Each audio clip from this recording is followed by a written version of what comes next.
Good afternoon. Welcome to the Retail Tomorrow Learning Track, the future of work, preparing your team for a digitalized and automated future. I'm Patrick Spear, President and CEO of GMDC Retail Tomorrow, and our hosts for today's learning track are Dan O'Connor, Executive in Residence at the Harvard Business School, and Bill Kerr, Professor of Business Administration at the Harvard Business School and co-director of Harvard's Managing the Future of Work initiative. Over the course of the next hour, Dan will demonstrate how the pillars of the next generation of retail are being put in place today and how an online merged with offline, or OMO, business model is emerging. Following Dan's overview, Bill will discuss what it takes to prepare yourself and your organization for the set of challenges and opportunities presented by technological advances, shifting demographics, and the changing nature of work. We'll wrap up the session with a brief discussion of how you can apply the insights within your organization and prepare your team and your company for the coming transformation. Dan and Bill, welcome. We're very excited to present your research and findings to our conference participants, and I look forward to a conversation with you at the conclusion of your presentations. Take it away, Dan. Thank you very much, Patrick, and nice to be with you here, and with GMD, our friends at GMDC. And as I just cue things up here real quickly, let me first say that it's really an honor to be with you, Patrick, in this important time where it's very clear to us the very nature of the work that we do, the value proposition that we have as brands, as we engage with retailers, and retailers as we engage with consumers, is and continues to change pretty rapidly. I think back to a presentation I made in Berlin back in 2017, and for me, what stayed with me from that discussion was a statement that we discussed at length around the future retailer, the winning retailer, will be a software company that happens to own stores. And as I enter into this presentation today, let me suggest, I'm not sure that there'll be a software company. I think that they will be a fully digitized, automated, and a very end-to-end oriented business model, which is, I believe, the world that we're headed into. As you think about where we are today, Patrick, and how the world continues to evolve, I think all of us know that S-curves, as Professor Kerr will explain in much greater clarity than me, are useful ways to think about how our industry, that is the retail industry, has evolved. And I think most of us certainly can see in the world today that the traditional trade, that is the mom and pop retailer in the world, still represent a very significant part of overall consumption. While that's changing in the COVID era, their value proposition was proximity and availability at their sort of heart and soul. And they were substituted in part, not in whole, they were substituted in part, as you all know, by what we've called the Generation 2 retailers, the large-scale business models from Home Depot and Walmart and Costco and Carrefour and Tesco, these very large, often big box retailers operating on the world scene. Large companies that really built their business model on aggregating large shopper base, large volumes, drove lower prices. And I think we all know how that original productivity loop was created.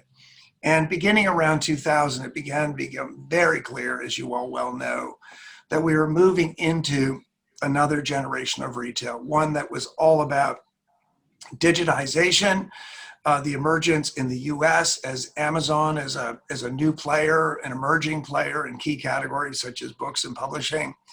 And interestingly enough, as well as the Amazon, we saw the Googles and the Facebooks introduce themselves as intermediaries, last mile delivery networks. And of course, over time, those business models evolved from just simply a one-dimensional, two-dimensional marketplace into much more comprehensive and unified platforms. And as I sit here today, the world scene is being defined largely, that is, the world retail scene is being defined as we've gone through these succeeding generations. Every generation is a little bit lower cost. Every generation is a little bit more convenient for consumers. And candidly, every generation has a lot more data. And the opportunity for analytics and improved decision-making is very clear as we move from the left to the right-hand side of this slide. And we sit here today in our basic thesis that Professor Kerr and I and others, studied for quite some time, leading really with the China market. We saw that the next stage of these platforms was really enabling the merging, the convergence of both online, offline, and delivery models into a sort of new value proposition, powered by lots of new data and high levels of automation. And it's this online merged with offline that we think is such a powerful and important force in the world as we go forward. I'd like to step back and say, in the retail panel that Professor Kerr and I and others on our team speak with about their progress in each one of these areas, 100% of the retailers in our last research cycle are deeply engaged in the future and trying to build their e-commerce capabilities. Said differently, they're very committed to and very immersed in G3. 25%, 1 in 4 of the large-scale retailers that are in our panel, our research panel, so to speak, are also pushing beyond the e-commerce capabilities to a point where they're really trying to launch and scale the next generation of capabilities, which goes beyond e-commerce. A simple way to think about that is e-commerce today for a lot of retailers is 5, 8, 15% of their total volume. As we move to the OMO world, where it's data-driven, highly automated, and business models that are highly integrated, this will impact 100% of their business model. So you can see that as impact, we believe G3 will have been a transitional, transformative generation, and yet we can see that as we move to the G4 world, it'll be much more impactful. Clearly, e-commerce has been foundational, yet there's still lots of opportunity in this world as you look on the left-hand side and think about just the food retailers that you do business with. We're still at this point where 4.5%, 5%, 6% of volume, that is, of consumables volume, is done digitally. I think we all know that number is well on its way to 10% here in the US, but individual companies, as you can see on the right-hand side, their online commerce changed fundamentally during the COVID period, and thus accelerating the interest in G3 capability. You don't invest a lot of capability in a business that's representing 5% of your business, but as it goes to 10% and 15% and 20%, as you can see in these examples of Costco, Walmart, and Target, you can see that these companies are very committed to the next generation of e-commerce. And yet at the same time, Walmart has been describing over the last 3 years repeatedly that there is another generation that follows behind the initiatives. Their target is beyond simply a digitized e-commerce model. It's really a world where you bring a unified experience to the consumer, where you're focusing on fair share of both their online and their offline business. And we learn that as we bring customers equally online and offline, that we're able to grow our household market share as a retailer, in some cases as much as 2x, which is the number that Walmart learned and realized when they first piloted this in the China market. Interestingly enough, while there's so much detail to be explored around how the OMO model works, clearly, as I suggested, in an automated world, it's all about having the right data. It's about having the right analytic and predictive tools and models, but as importantly, it's about execution. It's about speed to shelf, speed to execution. It's about high net promoter scores, 60% of which is driven by simply being in stock. So as you think about what OMO is all about, it's really about accelerating the nature and type of data, the speed at which we look at it, and then how we take those insights to execute. When done well, as Walmart has reported, our sales grow by 2x per customer, but as importantly, the economics of our industry can change tremendously. One is what we're shooting for is a 20% reduction in our operating expenses paired with a 40% reduction in our inventory. I'd like everybody to know here, this is our third research cycle on this topic across 30 retailers. And those that are the furthest along in the world of OMO, these are what they're actually experiencing as they implement next generation technology to integrate their online with their offline business. Companies like Kroger today, while they moved at their own speed, as all of you know, in the world of e-commerce, are truly accelerating their thinking around personalization and what the world of seamless retail looks like for the consumer.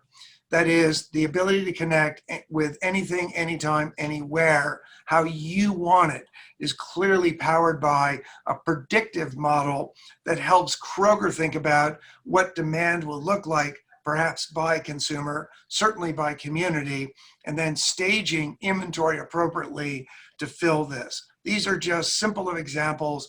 Target stores as well, Walmart stores as well, and many of the leading, Home Depot, clear leader in this world. So the implications of this, I believe, will be significant. One implication is, as we move forward, I believe that the organization structures, the people you call on today, GMDC members call on today, I believe those organization structures are going to continue to merge online with offline. In G3, we ran those organizations separately. Here's the digital team, here's the store team. Talk to each one of them to sell your products. In today's world, we're converging those organizations, as I'll amplify. This is just one of the transitions that I believe will impact the nature of how we interact. Stepping back from this whole thing, I'm often asked, well, Dan, how can I tell if this is going on in my customer? And then what do I do? What do I need to learn next? What do I need to do next? And I would suggest to you that there's 5 or 8 sort of key signals. They're dead giveaways that a retailer is moving. One of those is this very clear migration to change the consumer experience and their value proposition. That doesn't mean that we're redecorating and trying to change the in-store experience. It's really about trying to bring new capabilities so we represent the consumer's gateway to all merchandise and all services. One way that we do this is through what's known as a super app. I'll describe shortly.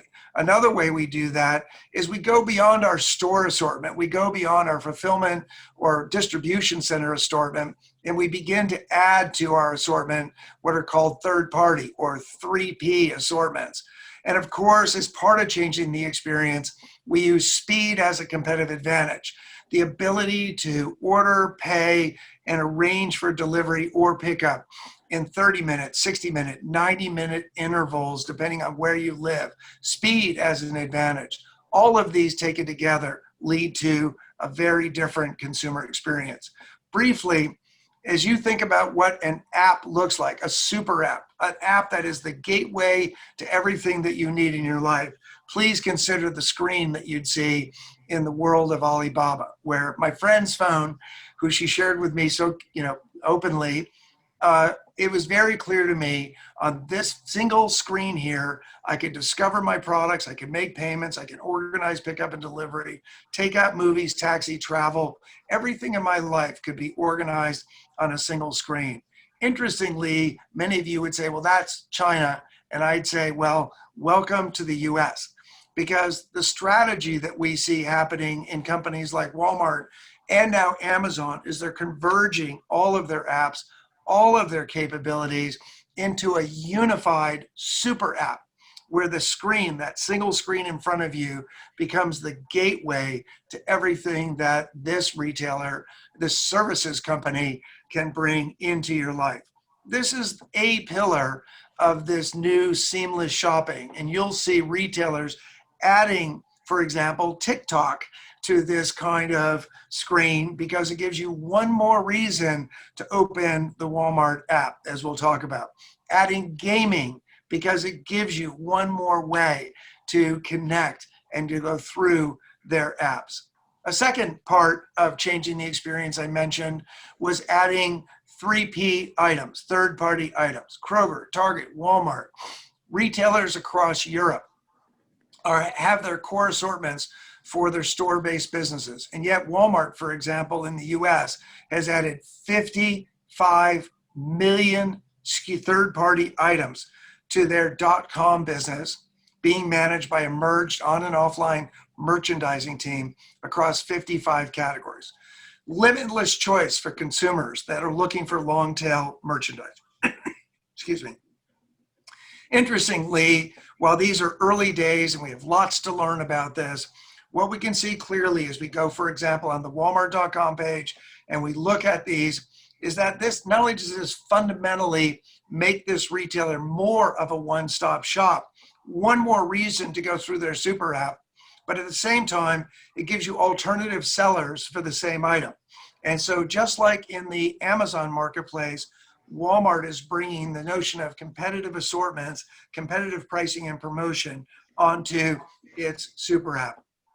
And beyond that, what I think is super, super important for us all to know is the level of automation that companies like Walmart are using to manage those 3P sellers. There's no face-to-face conversation that's going on. They're using a platform called Pactum where it negotiates with the vendors.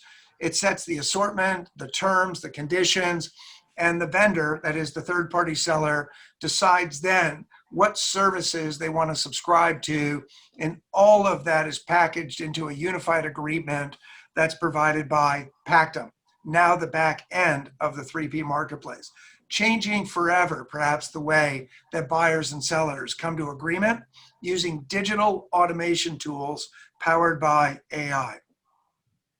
Delivery speed, as I mentioned, is a third part of changing the experience, and central to this is for, as the consumer enters that super app, is for them to have assurance. Again, 50 or 60% of the net promoter score, the way you're going to value me, my 5-star, the probability you're going to give me a 5-star, is driven by inventory. Are you in or out of stock of the items that I'm looking for? And what this means is that companies like Walmart and Carrefour, as well as all these great retailers that we've observed, especially those operated by Alibaba in China, these are companies where they've really had to solve for where they're going to locate their inventory. Now, the way I want you to think about this is as follows. If 100% of your volume in the year 2010 was on the shelf in a Walmart store, let's call that indexed at 1.0. What we're suggesting is that as more of the volume is ordered and engaged through a digital ordering platform, it's less likely that that inventory that will be used for pick, pack, and delivery to the consumer will be located in a store. It's more likely it'll be located in a micro fulfillment center or distribution center, or candidly, in your manufacturing or distribution facility. And so the point of it is that I predict in the future that only 75%, in the near future, only 75% of what you sell to a particular retailer will actually be merchandised and visible at the store. If you're a Coca-Cola bottler, what that means is we're going to be dropping off 75% of our case volume for that individual store, and then we're going to be dropping the balance of it in one of these other 4 or 5 places. This is important because we're making the brand promise about being in stock and being in 30 minutes, 60 minutes, 90-minute delivery. This is all about being able to do that in a way that we can make money. This is leading to very different concepts in stores. Much more to learn about this, much more to experience about this. But as I suggested, if 75% of the volume is going through a store, you just don't need quite the same asset base. You don't need quite the same store. The Hema store in China has demonstrated that very, very clearly. What you may need more of are nearby proximate micro fulfillment centers, which allow you to auto pick, ship, and deliver individual high velocity items. So as a way of thinking about this, imagine a world where that H-E-B store on the previous slide had 8,000 core items in it. But nearby, they have an automated micro-fulfillment center that's supporting 5 stores. And that micro-fulfillment center has 20,000 SKUs. They promise 8,000 in 90 minutes, and they promise the other 20,000 same day. So you're fundamentally changing the value proposition for the consumer. This is why the retailer's CapEx is changing so profoundly. It's a leading indicator of the capabilities to come. Walmart has no net stores new openings. They have very limited remodeling.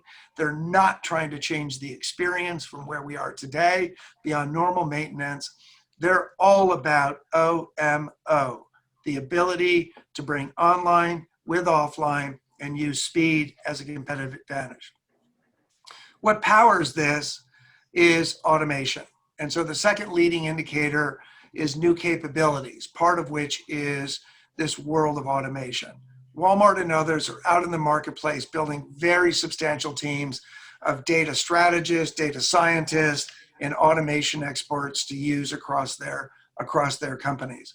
Initially, they're using what are called RPA tools, non-predictive but automated tools that help them streamline what are called multi-step, multi-approval processes, such as new items.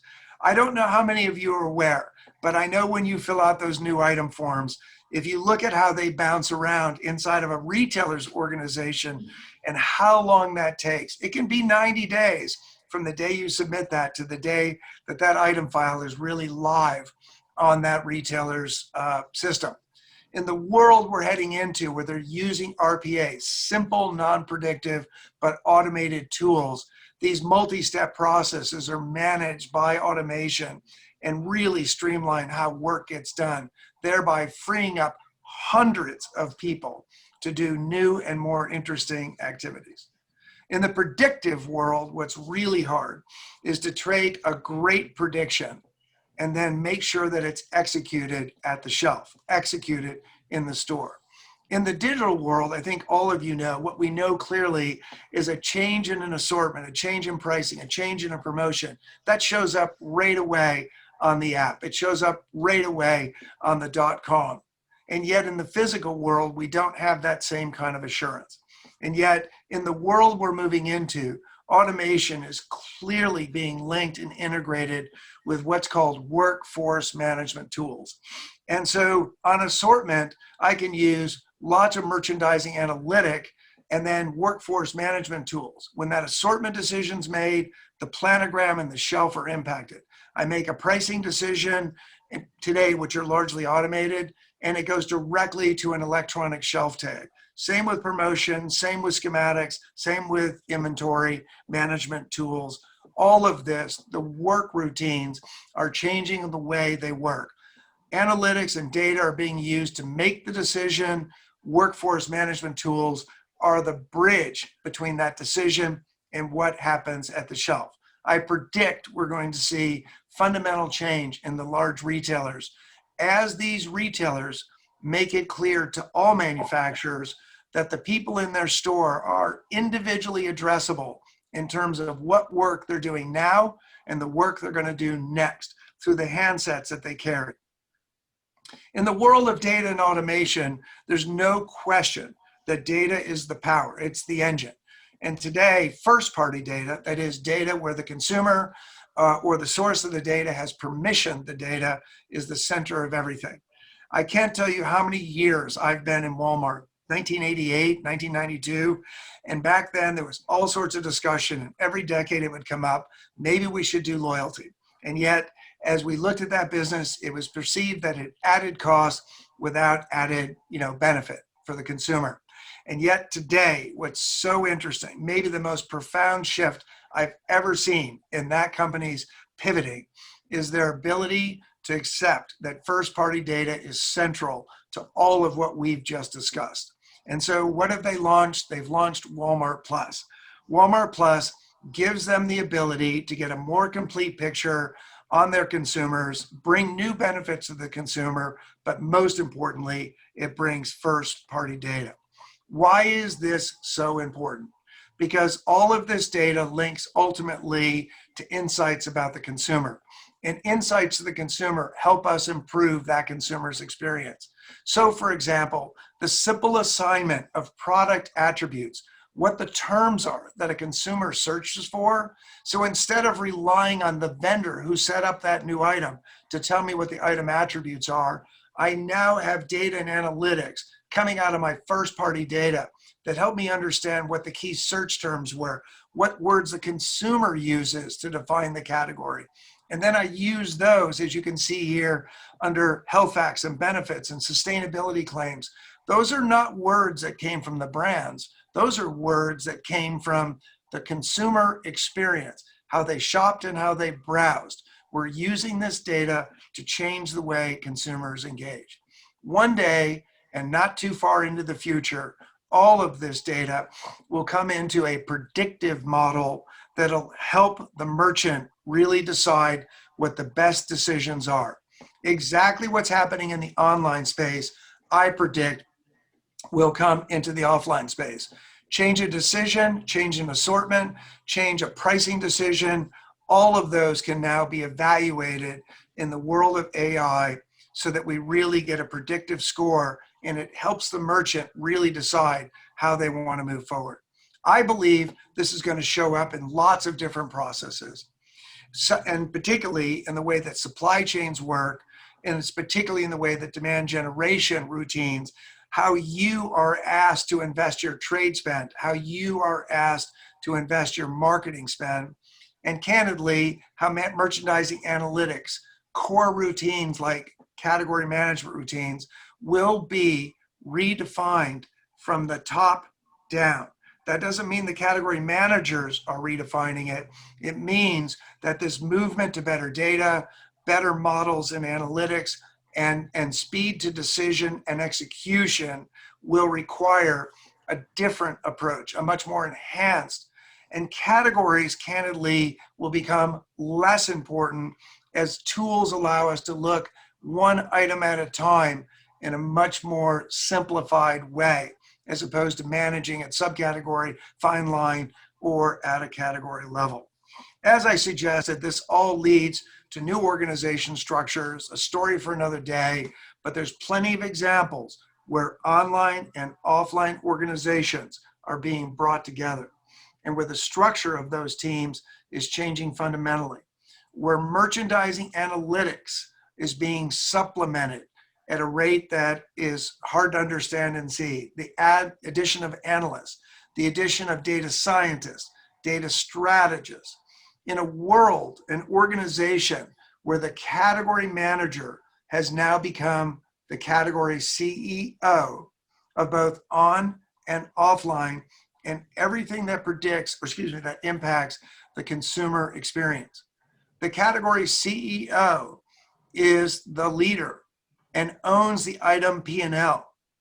This is a world where data can inform us at a very different level than it does today.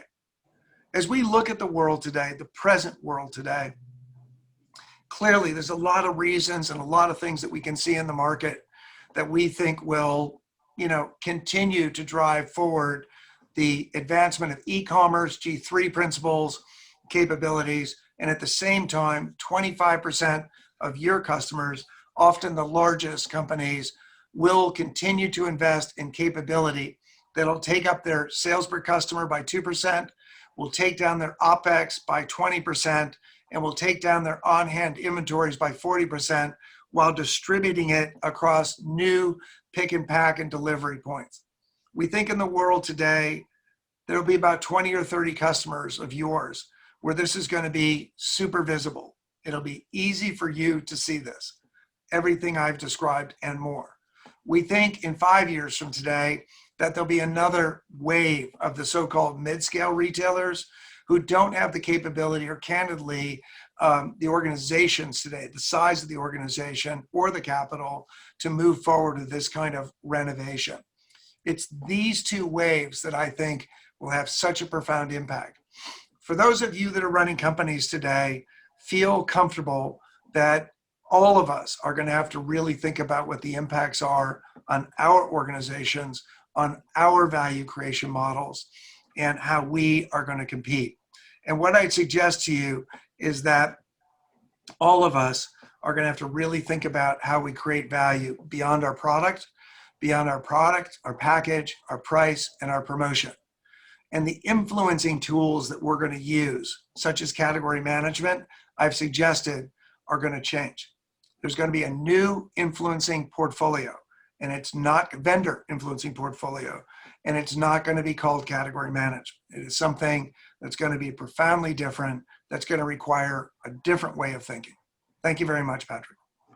Thank you, Dan. That's outstanding. Fascinating. I've got a lot of notes I've taken here that I'd like to come back to once we hear from Bill. And Bill, welcome. I know now you're going to talk about how organizations begin to think about these structural changes at retail and how to prepare for them. So welcome, Professor Kerr. Great. Thank you, Patrick, and thank you to GMDC for hosting me today. Also, thanks to Dan and Troy and the Future of Commerce Initiative, which has been a very valuable ally, friend, and partner over the last 3 or 4 years as we've investigated some of this.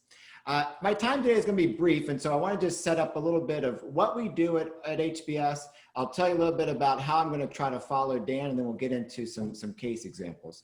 As Patrick highlighted at the beginning, at HBS, we've been really focused on 2 core drivers towards the future of work: technology and also demographics, things like the aging population, and how that's impacting both the demands for businesses, how it's going to change the requirements that they have for the future. And most importantly, we've been very deliberate in calling our initiative and project Managing the Future of Work. So we don't want to just kind of paint some picture that's 20 years or 30 years out, but start to say, how can companies attack and approach these, and how can leaders begin to make some progress towards this today? And that's what I want to kind of pick up on our topic. I won't kind of push towards you lots of material. We got a podcast, we got a bunch of things. Just Google Managing the Future of Work and we'll come up, and we'd love to initiate you beyond just this one conversation here. So I've had the chance to work with Dan for a few years now, and I've had the chance to follow him in a presentation before. And usually when I follow Dan, he's done something that looks like this. So he talked to you about how you have defined fast shipping over the last few years. Here's fast shipping circa 2015. Here's some consumer responses. And then he tells you, okay, everyone thinks that it's, 2 days is good. Let me tell you about China. China is doing 6,000 SKUs in under 30 minutes. And, by the time this presentation goes live, he'll probably be like, there's 1.3 million product assortments in 43 colors, all available in 12 microseconds to whomever can. And I think that I'm going to get to that. That's very important for the future, but it can also be paralyzing. It can be a little bit of like the deer in the headlights of, oh my goodness, look at all these things that the HEMA stores can do and the super apps and delivery and so forth. And what I want to spend my time on is not trying to further push on what exactly the future of the commerce sector will look like. Dan and Patrick and this community is the right one there, but to try to drill in a little bit more on some of the case examples about how leaders are approaching this phenomenon. And Dan kind of set up for us the S curves as you move from generation 1 to 2 to 3 to 4. And one of the case examples that we love to talk about and think about as a way of contemplating S curves is the Netflix story. And so in Netflix, you have this first S curve where you're looking at the solid line. This is the delivery of the DVD by mail. They're looking ahead and have the foresight to appreciate that in the future, it's going to be streaming, it's going to be other things in the physical packaging. And what they're kind of contemplating or challenged with at that time is this sort of where they are today. There's one business that's the core that is very successful at what it's doing. There's another business that's emerging. And there's been lots of thought in business practice and in business schools and so forth, trying to understand how do you manage these businesses where you have to transition from one S curve to a future one. And today, all of your organization, all of your culture, all the dynamics, all the people that have grown up inside your company and are leading it, they're used to one approach to this, but now you have to begin to seed and develop a second approach.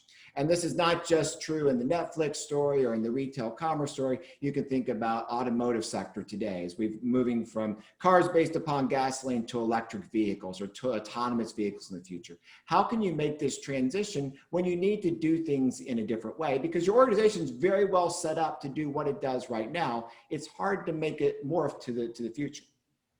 But of course, that's not even the whole story. because it's kind of helpful for us to look at the Netflix now, but if you are back at today in Netflix world, what you're really looking at is this. You know, you don't exactly know what that future is going to look like, how it's going to unfold. I gave the example of electric vehicles. From 1900 to 1915, 1/3 of all vehicles in America were electric vehicles. In the oil price shocks, the 1970s, there was an emergence of electric vehicles. So this has happened before, and sometimes things take off, sometimes they don't. And one of your jobs, you have to be able to manage the business in an environment where you need to understand what could happen in the future, how that could unfold, how it could impact you, but you also can't lose sight or lose the ball on what you're doing today.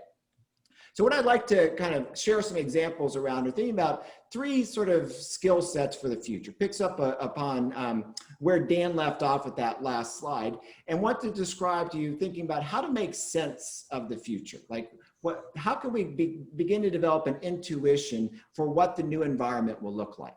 This is not easy for many organizations and for many leaders, especially if you've been in an industry setting that was, you know, stable with changes over time. You may be very operationally focused. You may have a very sort of clean sense of how to drive more efficiency into the business, or how to better manage the financial structures.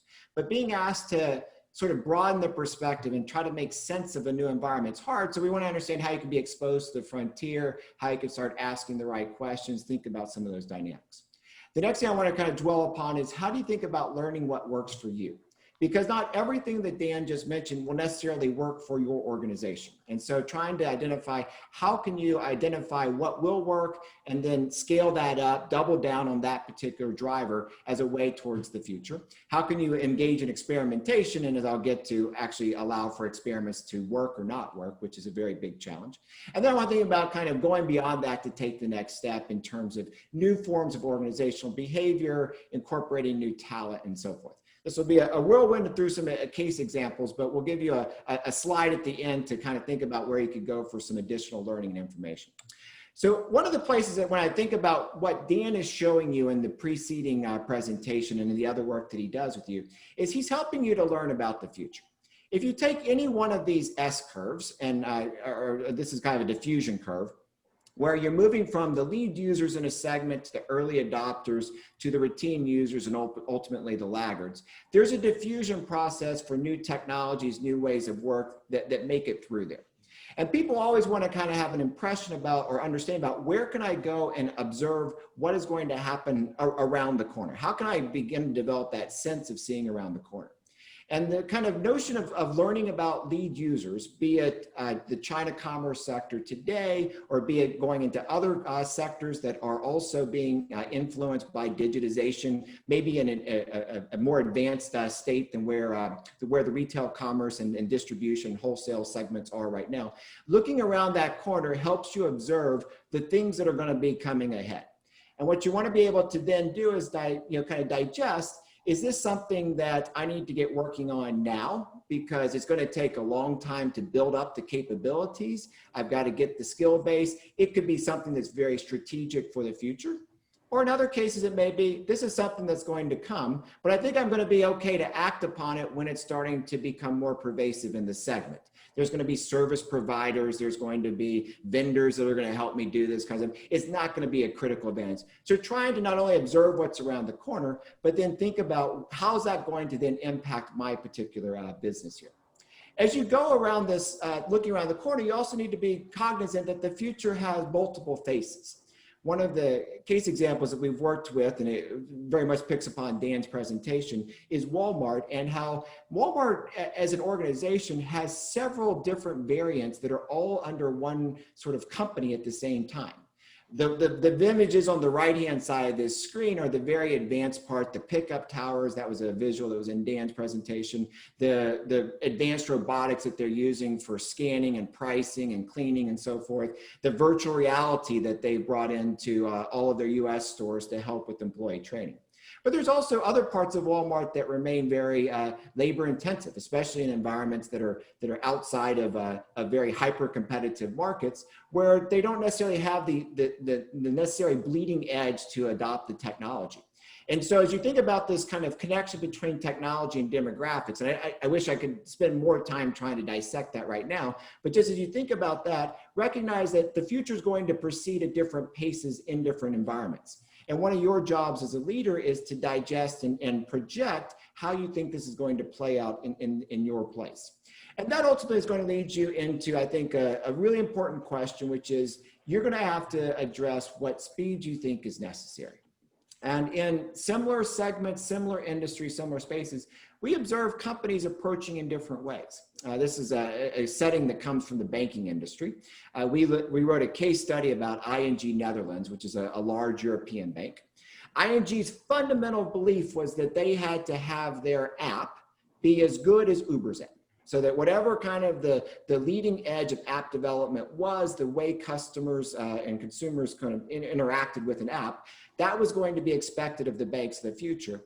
And their belief was the only way they could get a business structure set up that could accomplish that rate and speed was to do a big bang. And the big bang involved moving to an agile workforce methodologies. It involved shedding some workers along the way. It involved everyone even being reapplying for their job. And so there's a lot of course, prep work that has to go into this, but they felt they needed to do a big bang in order to be ready for the future. Same industry, you sort of turn the world around a little bit. In Japan, all of the large banks have made public commitments to say, we're not going to be reducing workers. We're going to have to do the same transformation, but we're going to take it in steps across the decade. And there's differences across the countries in terms of regulations or in consumer behavior and so forth. And at a recent conference we did, we were with banking and executives, we asked how many were in these various camps, and about a third said they were in the Japanese example of they're going to take this in steps. A third said we have to do big bang. And a third were trying to figure out where they fit in that spectrum here. So again, recognizing that what you see, you now have to be able to translate into how is that going to impact my business sector that's around me as a leader, and then make a decision as to what speed do I have to act upon these. Everyone has to end up going there. It's just a question of the rate at which you need to pursue that. So it's kind of part of the early toolkit of trying to make sense of a new environment. How can I be able to observe something that it's different from what I developed over the last 25 years? I need to be exposed to that frontier. And because stuff comes faster, and because in a digital world, it comes across industry boundaries in a faster way than it did before. One of your core jobs as an executive, as a leader, is making sense of those new environments. The next thing I want to do is think about learning a little bit more about what works, and as kind of a tagline leading off into a notion of experimentation. So here's an image that some of you may have right now, especially after you see all of the things that are happening around the world in the retail industry. You may think you need to have something that looks like the Cheesecake Factory menu. 250 different items. We've got all of the various tools Dan talked about in there. We have just jammed all this stuff into our company. We're able to do that successfully. And that may, when we look ahead 10, 15 years, you of course will have adopted almost all the different things that are being highlighted because they're coming, but you can't just jump into that world. This is the wrong metaphor to think about. And instead, I think what you need to approach this is how can your organization be running experiments across the company? One of our case examples on this was Vodafone, where you're reading about all these different things Vodafone's doing with advanced technologies, artificial intelligence, and they've got stuff that it's going in the operations bucket. They got stuff that's going in the customer bucket. In kind of back office, they're able to get 28-fold improvements in their billing systems, marketing segments. They're much more personalized. You see all these different things. And one of the core things that as you digest what they're doing, it helps you learn is that they're experimenting. They don't know exactly which of these things is going to be most influential for their organization. They're going to approach it by testing a bunch of things out and then scaling up those that work. And in their particular framing, they call it crawl, walk, run.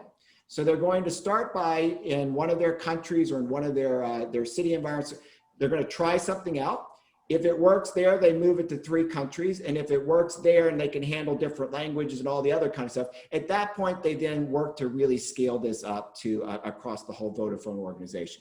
So think about what's your sort of toolkit for experimenting across this. And an important part of experimentation is you have to be able to stop.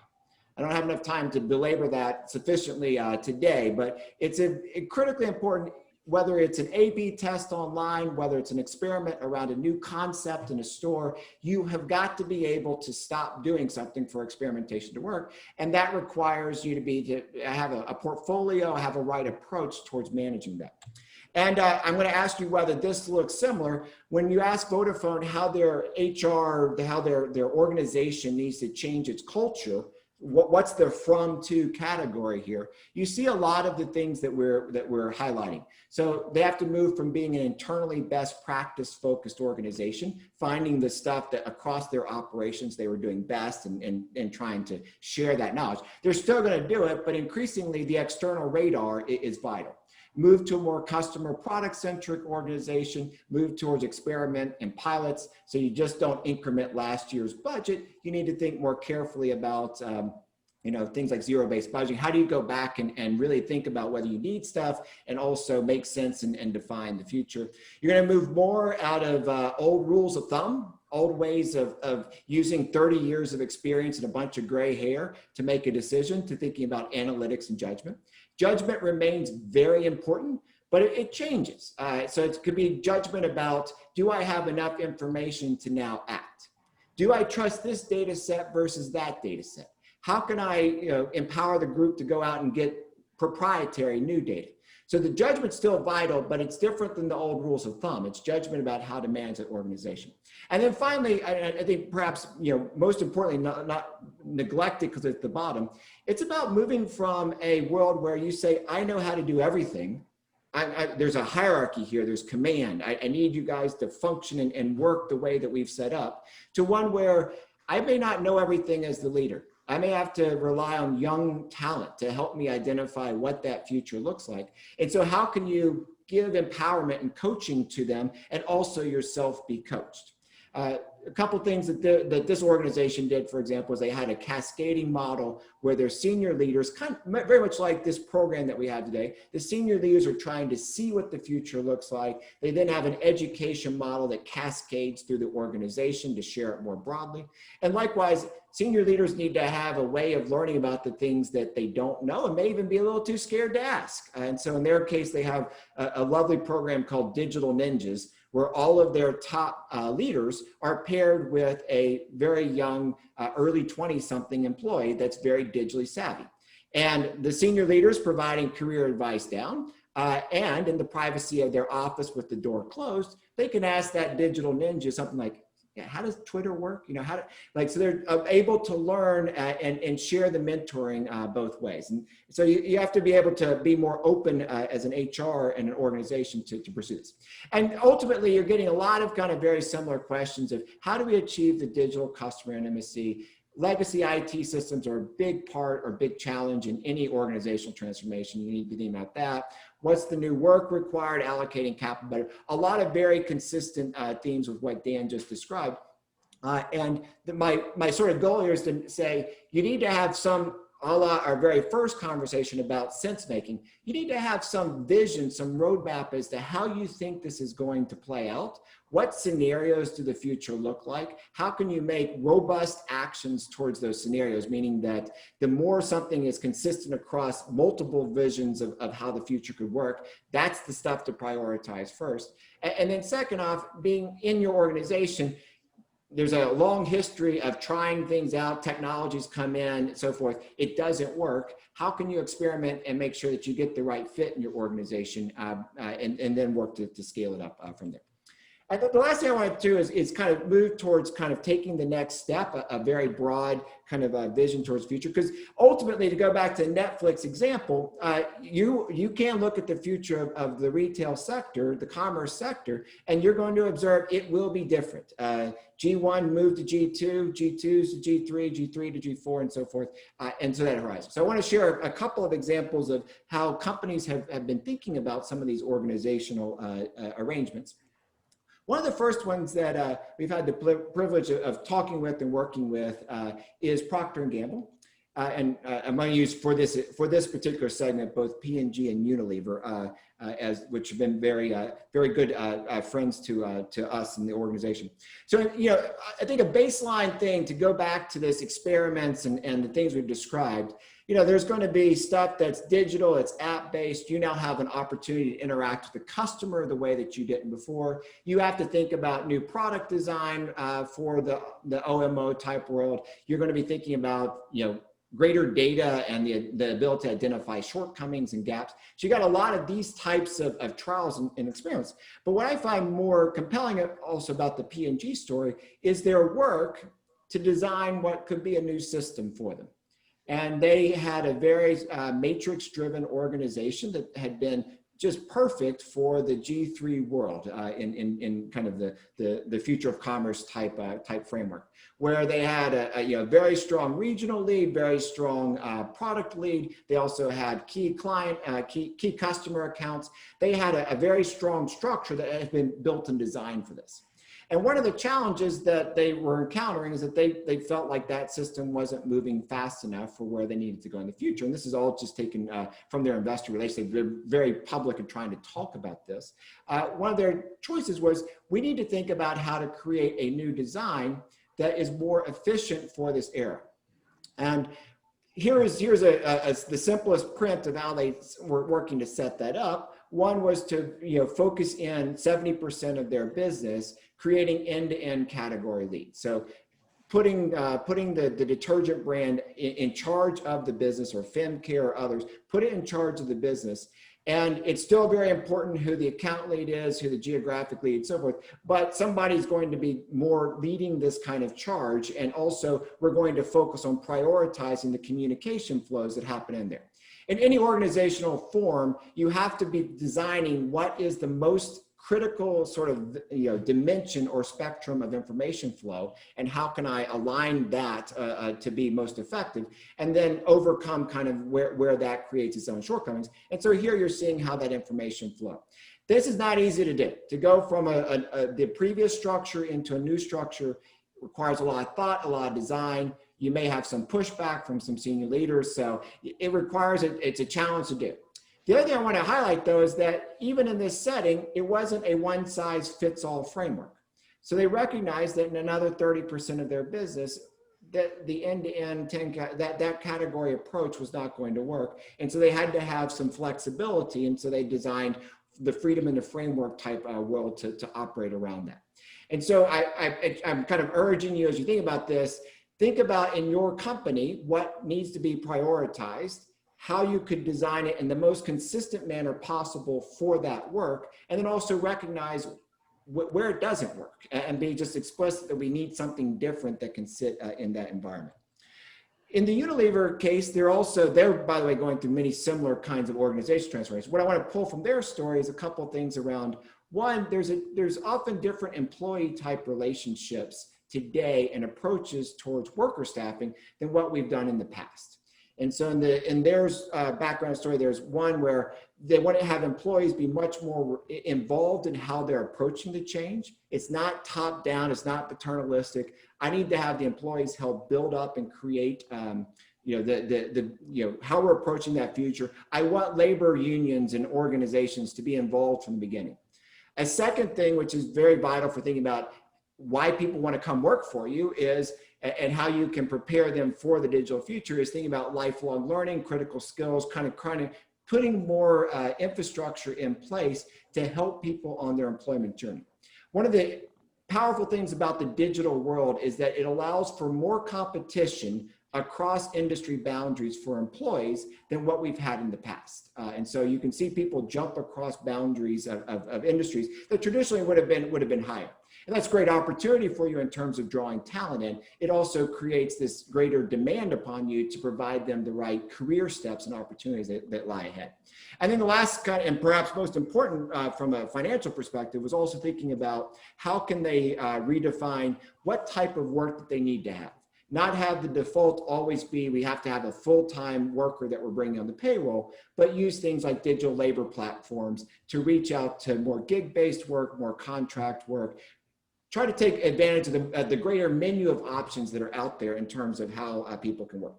And a kind of a final thing is in terms of engaging with workers in new ways, Unilever really worked a lot on helping employees think about what their purpose was, how that was going to be impacting their job, and develop a plan that was sort of for each worker in a journey as they're moving through the company and potentially to beyond. So go back to our kind of framing here, again, think about how you can make sense of the new environments. What do you have enough exposure to what's happening at the frontier? Are you able to ask the right questions of your team? You don't have to have the right answers at the start. You have to have the right questions to begin. Second, nothing cheesecake menu maybe for the future. Right now, your job is to think about what are the scenarios that the future could look like. How can I get the signpost that Dan mentioned? And how can I run experiments and find what could be most impactful for my organization, scale them up. And then the last thing is kind of, as you get enough clarity about the future, what are some of the bigger organizational changes that need to be made? And how can you also make sure that you're an employer of choice for the future? So thanks for hosting me today. Here's kind of, I hope we can encourage all of you on a learning journey. These are a set of the case examples. And Dan and Future of Commerce and GMDC and Patrick and so forth got a lot of stuff that are deep inside your particular sector. I also encourage you to think about more broadly how you can steal stuff with pride from a lot of different other sectors and apply it into your work. That's outstanding. Thank you, Bill, and thank you, Dan. A lot to chew on here, and I can't remember what brand it was or what commercial, but the tagline, "Life comes at you fast." I also think Ferris Bueller might have had some similar sentiments back in the day. Things are happening quickly, and Dan, let me start with you. We talk about this notion, this migration, if you will, to OMO and the roles that merchants will play, the data they will need to make decisions, the changing nature of how they get that data, whether it's AI driven and that type of thing. And what I saw in both presentations. So obviously, Dan, from the standpoint of the retailers that are moving, that are experimenting, that are transitioning, and Bill, similarly, some of the brands, the global brands that are moving in new directions and doing so quickly. I'm going to think of those as the bigs, right? Give me some hope, if you can. Where is the silver lining for the tier 2 and the tier 3 players, the ones that aren't the bigs, whether they're retailers or whether they're brands? Because as I think about this, with this notion to wave 2, Dan, what T+5, does that time lag represent a meaningful or a potential existential threat for those tier 2 and tier 3 players? How do we think about helping the industry get to where some of the bigs are already today or where they're going? It's a great question, and my top of mind overall belief is that some number of those laggards, Bill, I'm thinking about your curve, people who are not going to be in the first wave, I think most of them will end up in a federation or a partnership of some kind, and where they literally are operating their enterprise on someone else's platform. And the kind of computing capability that they'll have resident or locally will change pretty fundamentally. A retailer I'm fairly close to has around 12,000 applications that they maintain and so on internally today. I think that number goes to 2,000 or 3,000. And I think the balance of it. And then secondly, and more importantly, in a conversation for another day, but these cloud-based players, I think you saw Snowflake go public the other day. There's some very legitimate reasons in our industry why that company caused so much excitement, as it helps you unify your data across all clouds and perhaps bring some middleware, as I might describe it, that would be the kind of capability, that proprietary capability that Walmart's building today for itself, that Target's building for itself, that others are building for itself. So I think the answer will be long-term is that there'll be a syndicated model. I also believe that new companies will be built on that model. And so I'd like to close that response with one final comment. We are beginning a research cycle with our friends in China, Alibaba, on a new capability they call, the ABOS, A-B-O-S. And ABOS is a gateway to, think of that as a super app, for an entrepreneur or a large-scale company to access effectively all of the Alibaba system data.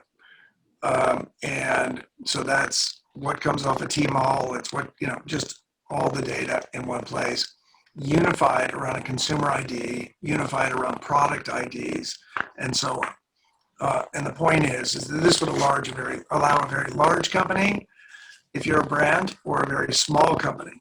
And I encourage you to look at the case that Bill and I authored on TMIC, which was the first iteration, but a much smaller scale version of what I think is coming. So we're going to see this kind of platforming, I believe, and I believe either the next generation company will jump on there, or these legacy companies will jump on there, but some amount of market share is going to move onto that kind of platform. Yeah, Patrick, I'll quickly just kind of echo a few of the things that Dan suggested. I'd start with, if I was speaking with someone that was a very big player in the space, I would think a little bit more that they have to be operating across all the different things that we're talking about right now.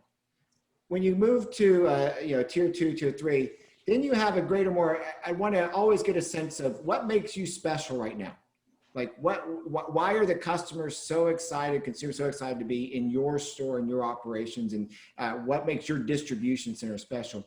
And then you don't have to do necessarily all of that stuff. You need to do the most important things that enable that special component. And so find ways to leverage and build it up. Second thing, and this very much it was along the kind of second thing, think hard about what you want to do internally versus use somebody else's capabilities. And with a bunch of different types of technology, what we see is over time, it becomes first, something that gives an advantage or is a point of competition among very large companies, and then it becomes democratized. So cloud computing, early on would have been something that would have been very sort of hard for a smaller company to replicate. Now everyone can go on AWS. And you've moved into the RPA servers, a lot of things that Dan was describing, that also is, has become more democratized. So if it's not going to be a competitive edge for you, and if it requires a lot of inside learning, my first question would be like, is that something you need to do yourself, or can you give that off to someone else to work on? Sort of the classic make-buy decision, right? Do you make it yourself? You go out and buy it, source it. I think, Bill, too, the way you framed it, the three things to think about: sense making, learning what works for you, and taking the next steps.